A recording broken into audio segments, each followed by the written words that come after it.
Alors, suivant. Il s'appelle Patrick Delattre. Oui, j'ai bien prononcé. Et il a un baccalauréat et maîtrise en biochimie, mais il ne manque pas de diplôme parce qu'il est aussi maintenant étudiant à la maîtrise en gestion de l'environnement. Donc voilà, une personne bien complète. S'il vous plaît, applaudissez-le.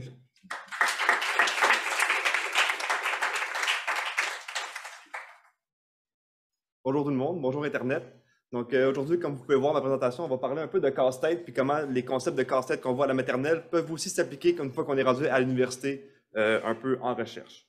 Donc, quel genre de casse-tête que je parle? Je parle vraiment de ce type de casse-tête-là. Donc, quand je pense qu'on est un peu tous familiers avec ce genre de casse-tête-là, dans le fond, on prend juste un objet avec une forme, on le met dans une boîte qui a des trous de cette bonne forme-là, puis on est capable de le faire rentrer en même temps. Bien, c'est un peu le même concept que je vais vous montrer dans ma présentation quand je vais parler des protéines. Donc, on peut imaginer la boîte là, comme une protéine. Puis, je vais vous montrer un peu comment ce principe-là peut s'appliquer, puis comment, avec ce même concept-là, quand on fait de la recherche, on est capable de développer des médicaments pour sauver des vies. Donc, je parle de protéines. Je ne sais pas si tout le monde est à l'aise. Donc, on va commencer par les protéines, c'est quoi? Donc, ça dépend à qui je le demande. Des fois, je demande à du monde qui sont dans les domaines des sciences, des fois non. Fait que des fois, j'ai des réponses un peu qui vont un peu partout. Donc, des fois, les protéines, j'ai ceux qui sont amateurs de nourriture, ils vont me répondre des protéines mais alimentaires, du steak, du poulet, des choses comme ça. Donc, ça, c'est des protéines, mais ce n'est pas les protéines dans lesquelles je vais vraiment parler aujourd'hui.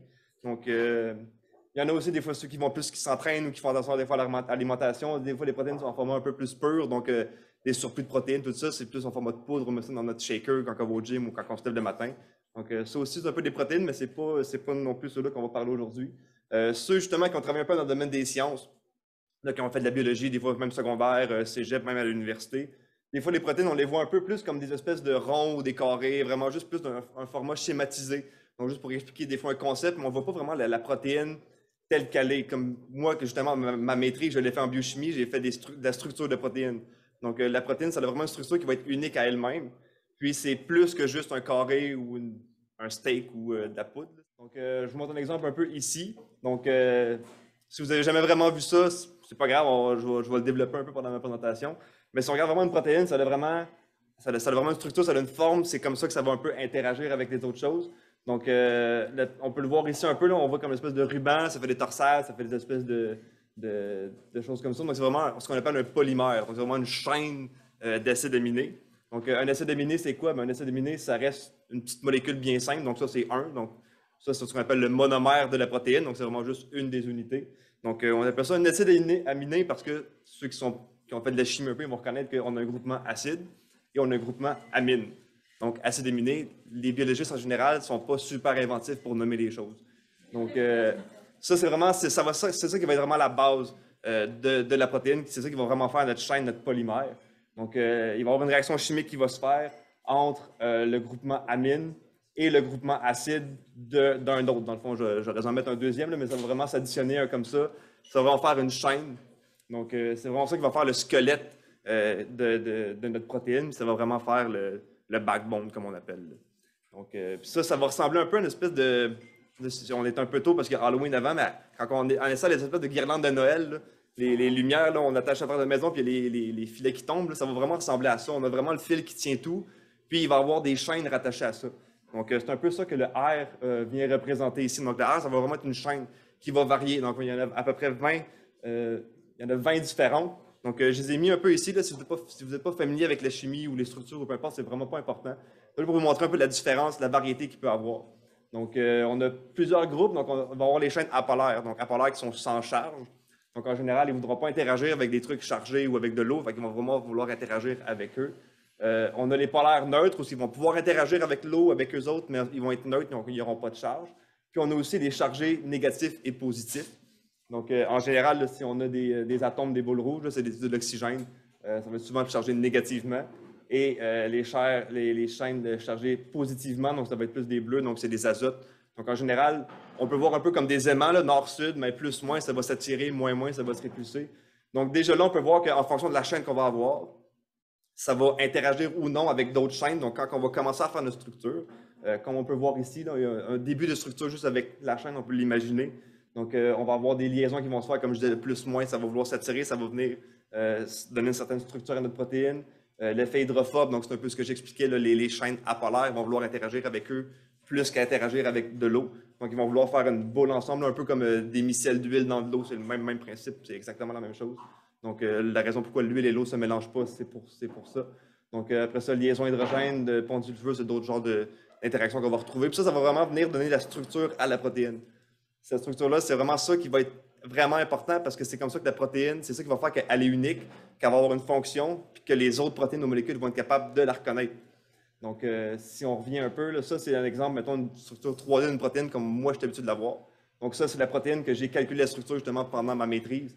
Donc, c'est vraiment une toute petite protéine. Là, on peut voir, il y a différentes formes, là, mais comme toutes les.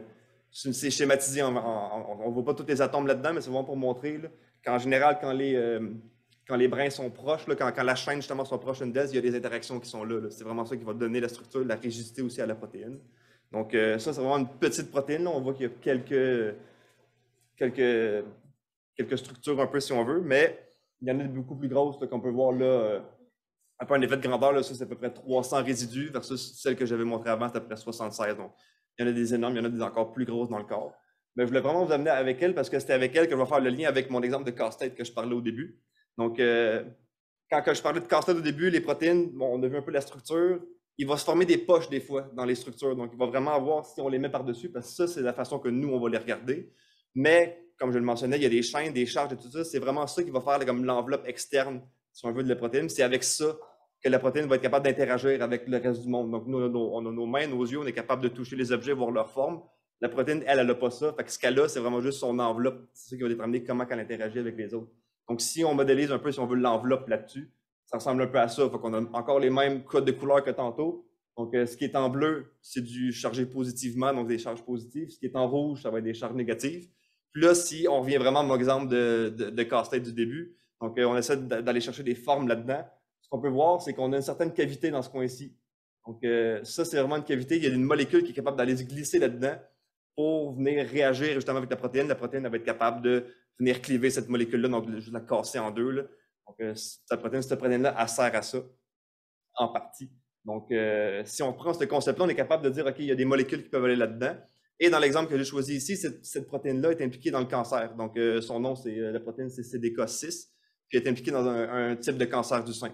Donc, si on va plus loin là-dedans, on peut déjà comprendre que, en connaissant la structure, en connaissant justement, on a une pochette ici, on sait qu'il y a des molécules qui viennent se lier là. Si on est capable de dessiner une petite molécule qui serait capable d'aller se lier là, on serait déjà quand même avancé. C'est ça que Pfizer ont fait, en fait. Ils ont fait le même jeu que le casse-tête qu'on faisait à la maternelle. Ils ont vraiment fait, OK, si on peut trouver une forme qui irait là-dedans, on pourrait inhiber cette protéine-là, donc l'empêcher de fonctionner. Ça pourrait aider justement à réduire l'agressivité du cancer. Donc, si on regarde les molécules qui ont fait pour ça, donc en haut, ici, on peut voir justement, ça c'est la molécule, c'est naturellement, c'est elle qui va se lier dans la liaison. Si on la compare juste avec la molécule que Pfizer a développée, c'est difficile des fois de voir un peu la ressemblance avec la molécule. C'est pas comme si c'était un carré avec un carré. Puis si on prend un peu l'analogie du casse-tête, justement, avec les morceaux qu'on met dedans, il y en a peut-être qui ont vu les vidéos sur TikTok ou ailleurs là, de la personne qui prend justement ce casse-tête-là puis qui a réussi à rentrer tous les morceaux dans le même trou. Parce que justement, dépendant comment on place le morceau, dépendant comment on l'oriente, ils vont être capables de tout rentrer dans, je pense, dans le carré. Là. Le rectangle rentre dedans, le triangle est capable de rentrer dedans, le cercle aussi. Donc, si vous ne l'avez pas vu, vous irez le voir, c'est quand même drôle. Mais on est capable de toutes les rentrer à la même place.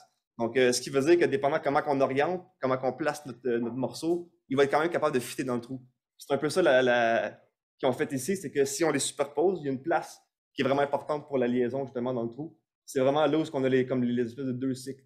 Donc, il y a des parties de la molécule qui ne sont pas importantes pour rentrer dans la cavité. Donc, notamment cette chaîne-là ici. Puis, même chose pour justement la molécule que Pfizer a développée. Cette chaîne-là, elle ne rentre pas dans la cavité. Donc, si on va la mettre dans la cavité de la protéine, c'est pas super évident à voir parce que prendre du 3D puis le mettre sur une place 2D, c'est pas évident. Mais ce qu'on est quand même capable de voir, c'est qu'on peut voir que justement, dans le fond de la poche, c'est là que vraiment que la liaison va se faire. Donc, c'est là que la molécule va aller se placer. Puis, donc, on peut voir justement avec la molécule naturelle, mais la queue va aller plus vers la droite, alors que celle que Pfizer a développée, la molécule va aller plus comme vers la gauche. Donc, c'est ça quand même important aussi, quand on étudie les structures des protéines, ça va beaucoup servir à ça justement. On va être capable de déterminer sur une molécule, c'est quoi la partie qui est importante à conserver, donc quand on développe des médicaments. Donc, l'avantage que ça peut avoir, c'est si, mettons, dans la molécule naturelle, justement, pour cette protéine-là, cette partie-là n'est pas importante avec cette protéine-là, mais des fois, une autre protéine dans la cellule, on parle de... Dans les protéines, il y a des milliers et des milliers de protéines. Là. Je veux dire, il y a plein. Là. Fait que peut-être que cette molécule-là est reconnue par une autre protéine, ça va être capable d'interagir avec justement cette partie-là, qui n'est pas importante dans celle-là, mais qui va être importante pour une autre. Elle va être capable de, justement de la prendre, de la dégrader ou des choses comme ça, donc de l'enlever. Donc, si notre molécule, pour combattre le cancer, une méthode de chimio, elle se faisait dégrader de la même façon, ça ne serait pas avantageux. En faisant une molécule qui est différente, qui ne serait pas reconnue par les autres protéines, mais quand même par celle-là, mais ça donne un avantage. D'être capable de savoir justement avec la structure de la protéine, comme quand on les étudie, de savoir justement quelle partie qui est importante à garder. On est capable de faire un meilleur design de médicaments. Donc, encore le jeu du casse-tête de la maternelle. Là. Donc, savoir quelle partie est importante et quelle partie ne l'est pas. Donc, ça fait à peu près le tour là, justement de mon casse-tête de pourquoi la structure des protéines, c'est important. Puis, je parlais un peu aussi des protéines, comment ils se voient, puis comment nous, on les voit. Là, on les voit d'une façon, certaine façon, mais moi, pendant ma maîtrise, avec la technique que j'utilisais, les protéines, je ne les voyais vraiment pas de cette façon-là. Donc, pour moi, les protéines, ça ressemble à ça. Donc, ça va être pour une autre présentation parce que je n'ai pas le temps de rentrer là-dedans. Mais si ça vous tente d'en apprendre, si jamais on fait une présentation là-dessus, ben, je peux vous faire une présentation. Mais c'est comme ça que pendant mes 2 ans et demi de maîtrise, c'est comme ça que j'ai regardé mes protéines. Donc, c'est pas mal ça. Si vous avez des questions, je suis là pour y répondre.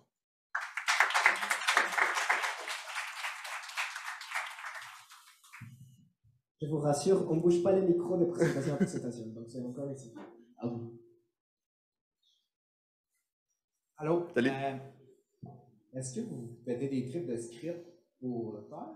Qu'est-ce que tu veux dire, les tripes de script? Est-ce que vous scriptez des choses? Non, ils sont déjà sont déjà prescriptés. Je ne suis pas un informaticien ou un... Mais vous avez du code, vous avez un logiciel dans lequel vous rentrez les structures que vous avez designées ou vous avez rendues en 3D pour voir s'il y a des fits possibles. Non, il y a des façons de le faire. Il y a des programmes informatiques que je n'ai pas programmés, qu'il y a du monde spécialisé dedans qui l'ont fait. Mais on est capable d'aller modéliser justement si je reviens. Là. Comme ici, là, la poche, là, on la voit visuellement, mais des fois, on ne la voit pas aussi claire. Il y a des programmes qui sont capables justement d'aller faire ça. Est-ce que ça vient, je ne vais pas geeker là-dessus, mais est-ce que ça vient comme identifier visuellement pour vous comme chercheur, c'est quoi les poches? Ça me donne des pistes de recherche. Dans le fond, c'est que ça, des fois, c'est un software, là, je veux dire, c'est programmé, je veux dire, ça fait des erreurs, mais ça vient nous indiquer où on pourrait regarder. Donc, après ça, on va le regarder plus attentivement, on va regarder. Souvent, là c'est pas pire, mais comme souvent, ce qui va arriver, c'est qu'on va faire la structure avec la molécule dedans. Comme je pense, c'est justement celle-là ici. Donc, celle-là, la structure a été faite de la protéine avec la molécule dedans. Donc, là, c'est facile de voir où, là, on la voit. Vous vouliez voir si ça allait fitter, comme dans ton exemple de casse-tête, dedans. Oui, exactement. Dans le fond, c'est ça. C'est pas moi qui ai travaillé là-dessus. Là, c'est Pfizer. C'était bien avant moi. Là, on donnait ça justement c'est un peu un exercice de travaux pratiques qu'on donnait aux étudiants au bac en pharmacologie. Là, de justement le concept de pochette d'interaction, justement. Donc, je trouvais la narrative intéressante parce que si on parle d'un casse-tête, c'est facile à comprendre. Je pense que n'importe qui est capable de comprendre ces concepts-là. Donc, c'est pour ça que j'avais pris cet exemple-là, mais moi, je n'ai pas travaillé spécifiquement là-dessus. C'est super intéressant. Merci. Ça doit être moins fun de regarder la version 2D schématisée. La version 2D, c'est une autre histoire. C'est quand même super. Il y a beaucoup d'informations qui se cachent là-dedans, mais il faut être capable de le lire comme du monde. C'est ça l'affaire. Ça a l'air une game de Battleship. C'est à peu près ça. Vas-y. Parce qu'on c'est une soirée sur les biomolécules, je voulais quand même que tu donnes une petite idée du nombre de protéines qu'on a dans une cellule, par exemple, pour que les gens aient une petite idée. Puis, combien de temps ça te prend d'avoir une structure? Peut-être quand tu es un étudiant dans un labo. Nombre de protéines. Pour leur donner un petit peu une vision un petit peu plus réaliste de la recherche sur les protéines. Ouais, si je me rappelle bien, pour le nombre, quand ils ont fini le séquencier du génome en 2001, en tout cas même quelques années après, ils ont fini. Il y avait 20 000 gènes codés pour des protéines, donc c'est minimum 20 000 protéines. Des fois, il y a des modifications qui peuvent se faire après, fait que ça augmente. Puis dans les, il me semble, 10 ou 12 ans, il y a un labo de recherche justement ici à Sherbrooke qui ont découvert des protéines alternatives. Donc c'est une autre façon, des protéines qui sont comme encodées d'une autre façon dans le génome. Là. Je ne rentrerai pas trop là-dedans, mais c'est à peu près ça. Puis ils ont découvert un potentiel de 80 ou 90 000 protéines de plus qui pourraient être encodées dans le génome. Fait qu'on parle d'au-dessus de 100 000 protéines différentes. Ça, c'est sans compter justement les modifications qu'on peut faire aux protéines une fois qu'elles sont juste exprimées. Sans trop rentrer là-dedans, là, ça vous donne une idée de on joue dans quel range de nombre. Après ça, le temps, ça dépend de la méthode utilisée pour trouver une structure. C'est sûr, ça dépend de la grosseur de la protéine aussi. Moi, ça m'a pris environ un an et demi pour une protéine qui avait juste 76 acides aminés dedans. Il y a des protéines de 200 quelques résidus, ça peut prendre jusqu'à 2 ans. Ça, c'est avec la technique que nous, on a utilisée, qui est une technique qui est plus longue, mais qui peut donner plus d'informations à long terme. C'est des techniques qui sont des fois moins longues pour des plus grosses protéines, mais dans le fond, ces techniques-là, c'est comme si on prenait une photo. Donc, ça nous permet de voir la structure, certes, mais avec la technique que nous, on utilise, celle-là, ça ne ressemble pas, mais on est capable de faire la dynamique de la protéine aussi.